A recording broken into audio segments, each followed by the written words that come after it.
ಪರಿಶಿಷ್ಟ ಜಾತಿ ಒಳ ಮೀಸಲಾತಿ ವರ್ಗೀಕರಣದ ಸಂಬಂಧ ಕಸಿದಂತೆ ಬೇಡ ಜಂಗಮ ಜಾತಿ ಮತ್ತು ಮಾದಿಗ ಜಾತಿಯವರು ಕ್ರೈಸ್ತ ಧರ್ಮಕ್ಕೆ ಮತಾಂತರ ಹೊಂದಿರುವ ಕುರಿತು ಈಗಾಗಲೇ ಸರ್ಕಾರಕ್ಕೆ ಪತ್ರ ವ್ಯವಹರಿಸಲಾಗಿದೆ ಹಾಗೂ ವಲಸೆ ಹೋಗಿರುವ ಪರಿಶಿಷ್ಟ ಜಾತಿ ಕುಟುಂಬದವರು ಸ್ವಯಂ ದೃಢೀಕರಣದ ಮೂಲಕ ಅಥವಾ ವಿಶೇಷ ಶಿಬಿರಗಳನ್ನು ನಡೆಸುವ ದಿನಾಂಕಗಳಂದು ತಮ್ಮ ಸಮೀಕ್ಷೆಯನ್ನು ಮಾಡಿಕೊಳ್ಳಬಹುದು ಎಂದು ಜಿಲ್ಲಾಧಿಕಾರಿಗಳಾದ ಶಿಲ್ಪಾ ಶರ್ಮಾ ತಿಳಿಸಿದರು.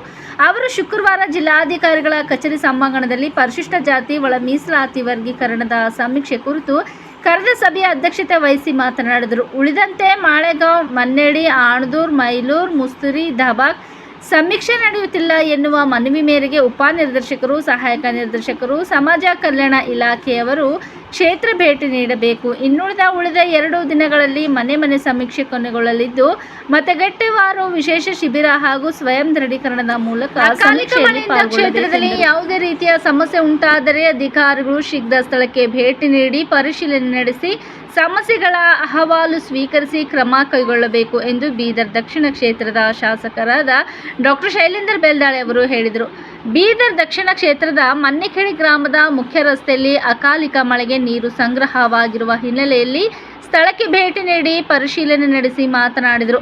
2-3 ದಿನಗಳಿಂದ ಸುರಿಯುತ್ತಿರುವ ಅಕಾಲಿಕ ಮಳೆಯಿಂದಾಗಿ ಬೀದರ್ ದಕ್ಷಿಣ ಕ್ಷೇತ್ರದ ಮನ್ನೆಖೇಡಿ ಗ್ರಾಮದ ಮುಖ್ಯ ರಸ್ತೆಯ ತಗ್ಗು ಪ್ರದೇಶದಲ್ಲಿ ನೀರು ಸಂಗ್ರಹವಾಗಿ ಸಂಚಾರಕ್ಕೆ ಅಡಚಣೆ ಉಂಟಾಗುತ್ತಿರುವ ಸುದ್ದಿ ತಿಳಿದು ಸ್ಥಳಕ್ಕೆ ಭೇಟಿ ನೀಡಿ ಪರಿಶೀಲನೆ ನಡೆಸಿ ಸದ್ಯಕ್ಕೆ ತಾತ್ಕಾಲಿಕ ಪರಿಹಾರ ಒದಗಿಸುವಂತೆ ಲೋಕೋಪಯೋಗಿ ಇಲಾಖೆ ಅಧಿಕಾರಿಗಳಿಗೆ ಸೂಚನೆ ನೀಡಿದರು. ಬಳಿಕ ಬರುವ ದಿನಗಳಲ್ಲಿ ಶಾಶ್ವತ ಪರಿಹಾರ ಕಲ್ಪಿಸಲು ಸಿದ್ಧತೆ ಮಾಡಿಕೊಂಡು ಅನುದಾನ ಕಲ್ಪಿಸಿ ಸಮಸ್ಯೆಯಾಗದಂತೆ ಕ್ರಮ ಕೈಗೊಳ್ಳಲಾಗುವುದು ಎಂದು ಭರವಸೆ ನೀಡಿದರು. ಈ ಸಂದರ್ಭದಲ್ಲಿ ಗ್ರಾಮ ಪಂಚಾಯತ್ ಅಧ್ಯಕ್ಷರಾದ ರಾಜ್ಕುಮಾರ್, ಸದಸ್ಯರಾದ ಸಂತೋಷ್ ಹಳ್ಕೇಡ್, ಮುಖಂಡರಾದ ರಾಜ್ಕುಮಾರ್ ಪಾಂಚಾಳ್, ಸಂಗ್ರಮ್, ಲೋಕೋಪಯೋಗಿ ಇಲಾಖೆ ಅಧಿಕಾರಿ ವೀರೇಂದರ್ ಶೆಟ್ಕರ್, ಗ್ರಾಮ ಪಂಚಾಯತಿ ಪಿಡಿಒ ಭಾಗ್ಯಜ್ಯೋತಿ ಬಿರದಾರ್ ಮತ್ತಿತರರು ಉಪಸ್ಥಿತರಿದ್ದರು. ಬೀದರ್ ಕ್ಷೇತ್ರದ ಚಳಕಪುರವಾಡಿ ಗ್ರಾಮದಲ್ಲಿ ಸ್ಥಾಪಿಸಲಾದ ಶ್ರೀ ಛತ್ರಪತಿ ಶಿವಾಜಿ ಮಹಾರಾಜರ ಅಶ್ವಾರೂಢ ಪುತ್ಥಳಿಯನ್ನು ಸಚಿವ ಈಶ್ವರ್ ಖಂಡ್ರೆ ಲೋಕಾರ್ಪಣೆಗೊಳಿಸಿ ಮಾತನಾಡಿದರು. ಛತ್ರಪತಿ ಶಿವಾಜಿ ಮಹಾರಾಜರು ಧೈರ್ಯ, ನಿಷ್ಠೆ ಮತ್ತು ಜನಪರ ಆಡಳಿತದ ಸಂಕೇತವಾಗಿದ್ದರು. ಅವರು ಸ್ಥಾಪಿಸಿದ ಸ್ವರಾಜ್ಯದ ತತ್ವಗಳು ಇಂದಿಗೂ ಪ್ರಸ್ತುತವಾಗಿವೆ. ಅವರ ಜೀವನದಿಂದ ಪ್ರೇರಣೆ ಪಡೆದು ಯುವಕರು ಸಮಾಜ ಮತ್ತು ದೇಶದ ಹಿತಕ್ಕಾಗಿ ಒಳ್ಳೆಯ ಕೆಲಸ ಮಾಡಬೇಕು ಎಂದು ಹೇಳಿದರು. ಕೊಡಗಿ ತಾಲೂಕಿನ ಹೆಬ್ಬಲ್ಲೆ ಗ್ರಾಮ ಪಂಚಾಯಿತಿ ವ್ಯಾಪ್ತಿಯಲ್ಲಿ ಎಲ್ಲಿ ನೋಡಿದರೂ ಗಬ್ಬೆದ್ದು ನಾರುತ್ತಿರುವ ಚರಂಡಿಗಳು. ಹೆಬ್ಬಲ್ಲೆ ಗ್ರಾಮ ಪಂಚಾಯಿತಿ ವ್ಯಾಪ್ತಿಯಲ್ಲಿ ಡೆಂಗು, ಮಲೇರಿಯಾ ಹರಡುವ ತಾಣವಾಗಿದೆ.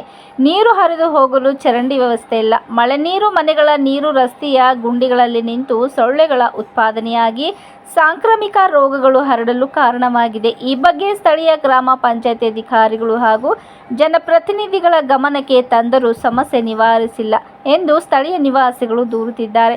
ಆದರೆ ಹೆಬ್ಬಾಲೆ ಗ್ರಾಮ ಪಂಚಾಯಿತಿ ಆವರಣದ ಮುಂಭಾಗ ಚರಂಡಿಗಳೆಲ್ಲ ಗಬ್ಬೆದ್ದು ನಾರುತ್ತಿದ್ದರೂ ಸ್ಥಳೀಯ ಗ್ರಾಮ ಪಂಚಾಯಿತಿ ಆಡಳಿತ ಮಂಡಳಿ ಮಾತ್ರ ಇತ್ತ ಕಡೆ ಗಮನ ಹರಿಸುತ್ತಿಲ್ಲ ಎಂದು ಸಾರ್ವಜನಿಕರ ಆಕ್ರೋಶಕ್ಕೆ ಕಾರಣವಾಗಿದೆ. ಇದರಿಂದ ಚರಂಡಿ ನೀರು ಕೊಳೆತು ಗಬ್ಬೆದ್ದು ನಾರುತ್ತಿದ್ದು ದಿನದಿಂದ ದಿನಕ್ಕೆ ಇಲ್ಲಿ ಸೊಳ್ಳೆಗಳ ಕಾಟ ಹೆಚ್ಚುತ್ತಿದೆ. ಇದರಿಂದ ರಾತ್ರಿ ವೇಳೆ ಈ ವ್ಯಾಪ್ತಿಯ ನಿವಾಸಿಗಳು ಗೋಳು ಕೇಳುವವರೇ ಇಲ್ಲದಂತೆ ಆಗಿದ್ದು, ಸೊಳ್ಳೆ ಬತ್ತಿ ಹತ್ತಿಸದೆ ಹೋದರೆ ನಿದ್ದೆ ಎಂಬುದು ಮರೀಚಿಕೆಯಾಗುವಂತೆ ಆಗಿದೆ. ಚರಂಡಿಗಳು ಗಬ್ಬೆದ್ದು ನಾರುತ್ತಿದ್ದರೂ ಗ್ರಾಮ ಪಂಚಾಯಿತಿಯವರು ಮಾತ್ರ ಇವುಗಳ ಸ್ವಚ್ಛತೆ ಮುಂದಾಗಿಲ್ಲ. ಚರಂಡಿ ಸ್ವಚ್ಛತೆ ಮಾಡುವಂತೆ ಗ್ರಾಮಸ್ಥರು ಮಾಡುವ ಮನವಿಗೆ ಕ್ಯಾರೆ ಎನ್ನುತ್ತಿಲ್ಲ ಎಂಬುದು ಗ್ರಾಮಸ್ಥರ ಆರೋಪವಾಗಿದೆ. ಗ್ರಾಮ ಪಂಚಾಯಿತಿ ಸ್ವಚ್ಛತೆ ಕಾಪಾಡಬೇಕು, ಜವಾಬ್ದಾರಿ ಮರೆತು ಮೌನಕ್ಕೆ ಶರಣಾಗಿದ್ದಾರೆ. ಗ್ರಾಮ ಪಂಚಾಯಿತಿ ವ್ಯಾಪ್ತಿಯ ಯಾವುದೇ ಸ್ವಚ್ಛತೆ ಇಲ್ಲ. ಎಲ್ಲ ಚರಂಡಿಗಳು ಗಿಡಗಂಟೆಗಳು ಬೆಳೆದು ನಿಂತು ನೀರು ನಿಂತಲ್ಲೇ ನಿಲ್ಲುತ್ತಿವೆ. ಇವಾಗ ಮಳೆಗಾಲದಲ್ಲಂತೂ ಇಲ್ಲಿ ಓಡಾಡಲು ಆಗುವುದಿಲ್ಲ. ಕೊಳಚೆ ನೀರು ನಿಂತು ಸೊಳ್ಳೆ ಕಾಟ, ದುರ್ವಾಸನೆಯಿಂದ ನಿವಾಸಿಗಳು ನಿತ್ಯ ನರಕಯಾತ ಅನುಭವಿಸುತ್ತಿದ್ದಾರೆ. ಮಕ್ಕಳು, ವಯೋವೃದ್ಧರು ಓಡಾಡಲಾಗದಂತಹ ಪರಿಸ್ಥಿತಿಯಲ್ಲಿ ಚರಂಡಿ ಸಮಸ್ಯೆ ಆಗುತ್ತಿದೆ. ಈ ವ್ಯಾಪ್ತಿಯಲ್ಲಿ ನರಕ ದರ್ಶನವಾಗುತ್ತದೆ. ಈ ಸಮಸ್ಯೆ ಯಾರ ಕಣ್ಣಿಗೂ ಬೀಳುತ್ತಿಲ್ಲ. ಈಗ ಎಲ್ಲೆಡೆ ಡೆಂಗು, ಮಲೇರಿಯಾ ಹರಡುತ್ತಿದೆ. ಈ ಪರಿಸ್ಥಿತಿಯಲ್ಲಿ ಇಲ್ಲಿನ ಜನ ಕಷ್ಟ ಕೇಳುವವರು ಇಲ್ಲದಂತಾಗಿದೆ ಎಂದು ಇಲ್ಲಿಯ ನಿವಾಸಿಗಳು ಹೇಳುತ್ತಾರೆ. ಕನಿಷ್ಠ ಇಲ್ಲಿ ವ್ಯವಸ್ಥಿತವಾಗಿ ಚರಂಡಿ ನಿರ್ಮಾಣ ಮಾಡಿ ಕೊಳಚೆ ನೀರು ಸರಾಗವಾಗಿ ಹರಿದು ಹೋಗುವಂತೆ ಮಾಡಬೇಕು ಎಂದು ಈ ವ್ಯಾಪ್ತಿಯ ಸಾರ್ವಜನಿಕರು ಮನವಿ ಮಾಡಿದ್ದಾರೆ. ಇನ್ನಾದರೂ ಹೆಬ್ಬಾಲೆ ಗ್ರಾಮ ಪಂಚಾಯಿತಿ ಅಭಿವೃದ್ಧಿ ಅಧಿಕಾರಿಗಳೇ ಗ್ರಾಮ ಪಂಚಾಯಿತಿ ಜನಪ್ರತಿನಿಧಿಗಳು ಇತ್ತ ಗಮನ ಹರಿಸಿ ಚರಂಡಿ ಸರಿಪಡಿಸುವ ಕೆಲಸಕ್ಕೆ ಮುಂದಾಗುತ್ತಾರೋ ಕಾದು ನೋಡಬೇಕಿದೆ.